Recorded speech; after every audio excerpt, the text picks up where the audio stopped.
What makes Kingston a special place to live is the fact that it has a vibrant downtown, that it's walkable, that it's on the water, that it has history and heritage that we can all share. And my interest is in protecting that for as many people as possible. Vision for Kingston is a group of residents who are concerned about the density, human scale, and accessibility of Kingston. So we're having a public meeting at the library on May 11th at 6:30 p.m. And we have a panel of 7 speakers who are going to speak for 5 minutes each on a variety of issues. Well, it's just great that this I'm going to be at the discussion. I'm bringing a model. This is something that it's a personal interest. I make things all the time, and I've made a model of the downtown section of Kingston just to kind of get a sense of the massing of what we already have and to see how different structures could be incorporated into a future vision for Kingston. There are interests in development in our city, and I think that we have to make the conversation as broad as possible, so we're not just focused on short-term profit, but long-term sustainability and quality of life for everyone. So I created this model because when we're talking about these development possibilities, it's very hard to understand the impact that development will have based on drawings that are shown. So I thought we have to have a kind of three-dimensional perspective that anyone can grasp and see and have a feeling for. This gives us a sense of what the city already is. And it's a mishmash of mostly 19th century buildings, some modern ones like the Royal Block, different heights, different histories, different stories, all over the place. And that's what Kingston is like.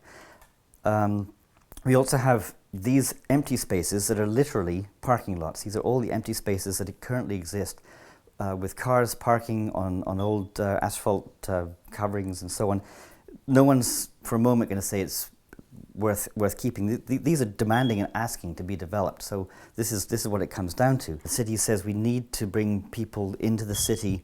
We can't be spreading out all the time. We need to increase the density of people living in the city. To increase potential for commercial spaces and for parking. We have to build parking lots that work, parking garages maybe several stories in height. And so these areas need to be developed. If you start looking around and seeing that there are so many empty and vacant lots, is it fair and appropriate to build one concentrated mass of living space in one block, or is it better for the city to move those blocks around in smaller packages? You think in terms of the whole city and its needs. Kingston is really at a crossroads. Our immediate concern is with the proposal to build the 3 high-rise towers in the downtown core, but we're also reviewing our official plan. There's the Wellington Street extension. There's concerns about the consultation process between city and citizens in planning matters. And so the idea is to address all of these issues together and to really think about questions of sustainability and heritage and accessibility in our downtown core. For me, I love the city as it's becoming and as it has been over so many years. I would like to feel that once we've gone through this process and as we've initiated a process for the future, I'd love to know that in 100 years from now, people will look back and say, they got it right. They got it so right in 2016. What a vision, what a good group of people to take care of the city for what will become someone else's present.